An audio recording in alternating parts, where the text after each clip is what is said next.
Esto no es un análisis técnico, es una autopsia. He tenido la oportunidad de escuchar testimonios de tester que son casi confesiones y que pintan un retrato muy oscuro de una profesión que vive en las sombras de la tecnología.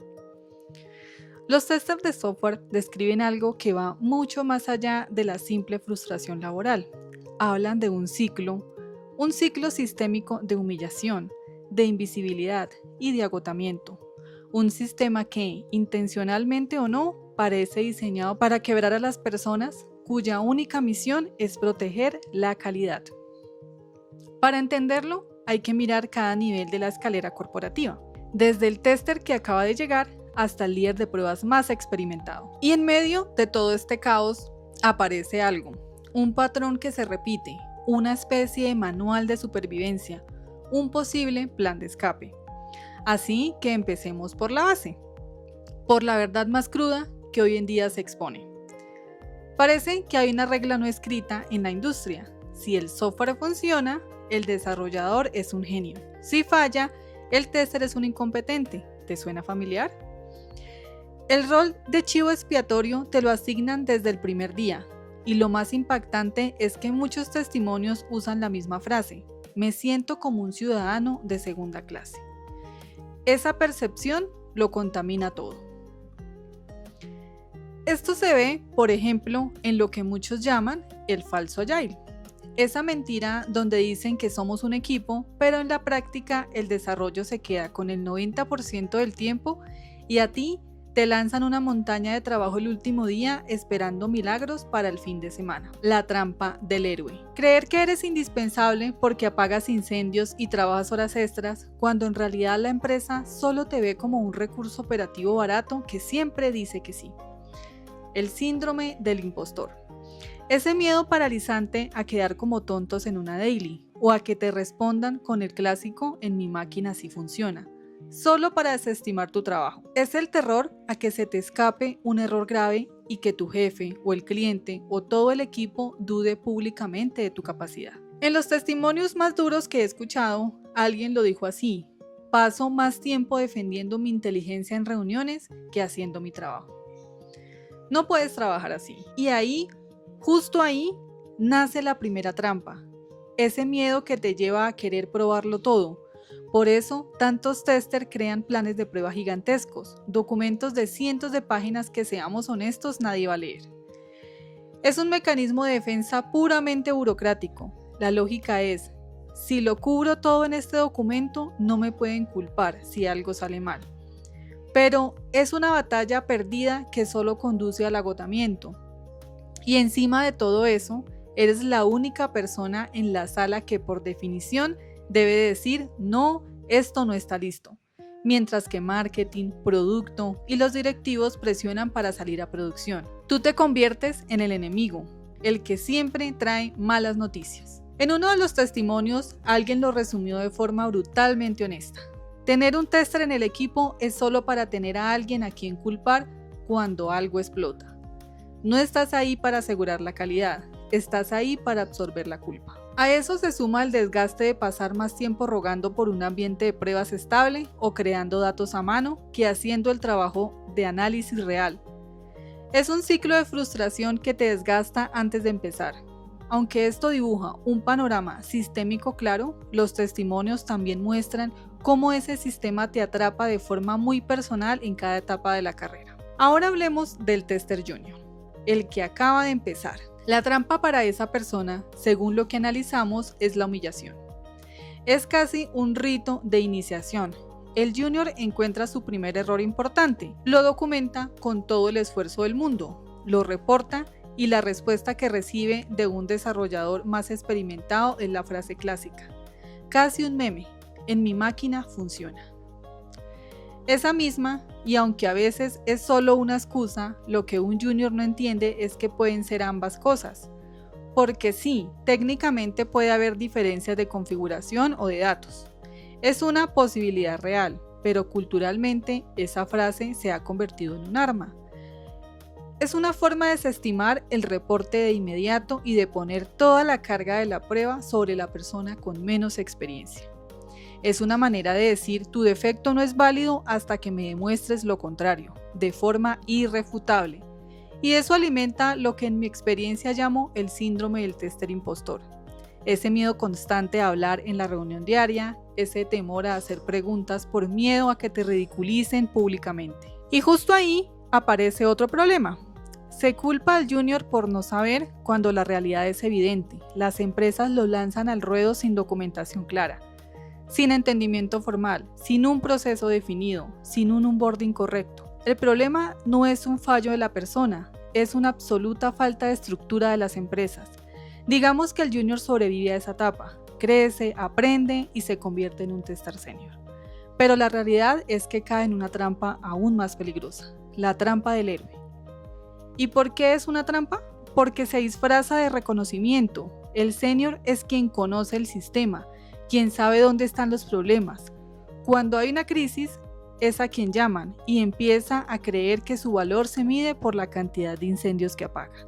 Se queda hasta tarde, trabaja los fines de semana, hace pruebas manuales que deberían estar automatizadas, pero no hay tiempo. La empresa lo celebra, le dan una palmadita en la espalda, es el héroe del proyecto. Pero la realidad es muy clara. No te ven como un héroe, te ven como un recurso operativo barato que siempre dice que sí. Y ese es el núcleo del dolor de esta etapa. Es profundo, porque sientes que si tú no haces ese sacrificio, el proyecto fracasa. Te sientes indispensable, pero ese heroísmo se paga con un precio altísimo. Burnout, falta de vida personal y lo más irónico, estancamiento salarial y profesional. El tester héroe se vuelve increíblemente rentable para la empresa, que recibe horas extras gratis, una red de seguridad humana, pero la persona y su carrera se detienen por completo. Deja de aprender, deja de automatizar, deja de pensar estratégicamente. Se convierte en un ejecutor de tareas repetitivas y en la cima de esta carrera rota está el líder de QA. La trampa final, la invisibilidad estratégica. Tienes el título, pero no tienes el poder. Eres la persona más odiada del proyecto. Pides presupuesto para herramientas de automatización y te lo niegan porque es muy caro. Propones mejoras de procesos para detectar errores y antes te dicen que no hay tiempo o que eso no es prioridad. Tu opinión técnica es sistemáticamente ignorada por los egos políticos y las presiones comerciales. La metáfora es devastadora. Eres un policía sin placa y sin pistola. Se supone que debes hacer cumplir la ley de la calidad, pero no tienes ninguna autoridad para hacerlo. A eso lo llamo el muro burocrático. El líder de QA es excluido de las reuniones de planificación y definición de producto. Solo lo llaman cuando ya todo está decidido y a menudo cuando todo está en llamas. Su rol se vuelve completamente reactivo, nunca es estratégico, es un gestor de crisis, no un arquitecto de calidad. Es un panorama desolador, humillación, sacrificio inútil, invisibilidad. ¿Por qué te cuento esto? Porque todo termina en una verdad que duele pero cura. El rol de víctima ya no es una opción. Si te quedas esperando a que la industria cambie y te respete por ser bueno encontrando bugs, te vas a extinguir. La autopsia ya comenzó. La única salida de este ciclo de humillación es dejar de ser un ejecutor y convertirte en un estratega de calidad. Un estratega no acepta plazos imposibles, negocia riesgos. Un estratega no absorbe la culpa, presenta datos. Un estratega no es un recurso barato, es un socio del negocio. Y hay una estrategia de supervivencia que, en mi experiencia, puede cambiar este panorama. Lo llamo el método ERA. Estructura, rentabilidad y autoridad. Estructura es la respuesta directa a la humillación del junior y al famoso "en mi máquina funciona". Hacer más documentos ya no funciona. No se trata de hacer más, sino de hacerlo irrefutable. La solución no es pedir permiso ni disculparse por encontrar un error, es ser forense. Un bug sin pasos claros de reproducción, sin logs del sistema y sin capturas de pantalla no es un bug, es una opinión. Se trata de dejar de reportar sensaciones y de empezar a entregar evidencia forense. El objetivo es pasar de ser el chico nuevo que no sabe a convertirse en el estratega de calidad que protege el código. La estructura es tu armadura. Con un reporte sólido, en mi máquina no funciona deja de ser un arma en tu contra y se convierte en el punto de partida para una investigación técnica conjunta. La conversación cambia de ¿estás seguro de que es un error? ¿Tu evidencia es clara? ¿Qué diferencia hay entre tu entorno y el mío? La estructura no solo protege al junior, protege al proyecto entero. Obliga a la organización a tomarse la calidad en serio desde el primer día. Y así se resuelve la primera trampa. Rentabilidad. Esta es la salida para el senior atrapado en la trampa del héroe. El concepto suena a negocio, no a tecnología, y por eso es un cambio de mentalidad radical. Se resume en una frase.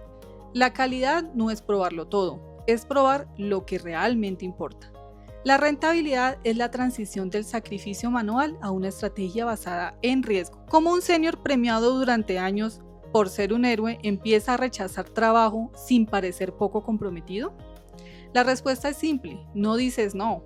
Presentas opciones con consecuencias. Dejas de hablar de tu carga de trabajo y empiezas a hablar del riesgo para el negocio. Por ejemplo, en lugar de decir no tengo tiempo para probar todo esto, dices tenemos 16 horas antes del lanzamiento. Opción A.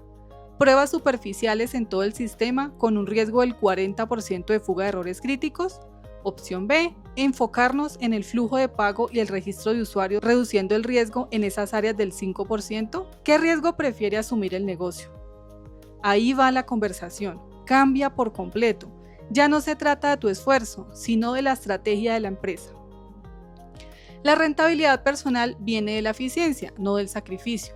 Es la única forma de romper el ciclo del héroe que se quema a sí mismo. Dejas de ser el recurso barato que trabaja gratis los fines de semana y te conviertes en un estratega que optimiza el esfuerzo del equipo. Tu valor ya no está en las horas que trabajas, sino en la calidad de tus decisiones. Autoridad. Esta es el arma del líder de QA. Derribar el muro burocrático de la invisibilidad. Si la rentabilidad cambia el lenguaje con el equipo técnico, la autoridad cambia el lenguaje con la dirección. La estrategia es simple y brutalmente efectiva. Deja de hablar en idioma bug y empieza a hablar en idioma dinero. Por ejemplo, idioma bug. Hemos encontrado un error de severidad alta en la pasarela de pagos. La tasa de error es el 1.5%. Respuesta probable. 1.5% suena bajo. Lo arreglaremos después. Idioma dinero. El error en la pasarela de pagos nos costará el 1.5% de todas las transacciones. Basado en los ingresos del último trimestre, eso equivale a una pérdida de $80,000 por semana. Proponemos invertir 50 horas de desarrollo, unos $5,000, para evitar esta pérdida recurrente. Ahí ya no eres un técnico, eres un consultor de riesgos de negocio. La autoridad se construye traduciendo riesgo técnico en impacto financiero. Cuando un líder de calidad demuestra que una herramienta de automatización no es un costo, sino un seguro contra pérdidas millonarias, la mesa directiva no solo te escucha, te invita. Dejas de ser invisibles porque te vuelves indispensable para la salud financiera del producto. Lo que expongo es una profesión en un punto de quiebre, una cultura de invisibilidad y sacrificio que ya no es sostenible. El método ERA no es solo una metodología, es un acto de rebelión profesional. Es una estrategia para recuperar el control de tu carrera en una industria obsesionada con la velocidad por encima de la estabilidad y en un mundo donde la inteligencia artificial puede automatizar lo repetitivo. La pasividad y el rol de víctima ya no son una opción. Los dolores del mundo del testing no son quejas, son advertencias, son los síntomas de un sistema que está fallando. Y esto nos deja con una pregunta mucho más grande y francamente perturbadora. ¿Qué le sucede a una industria entera cuando las únicas personas dedicadas a ver los fallos están obligados a luchar por su propia supervivencia en lugar de por la calidad del producto? ¿Cuántos desastres digitales están a punto de ocurrir no por un fallo técnico, sino porque la voz de alarma fue silenciada mucho antes de que pudiera sonar?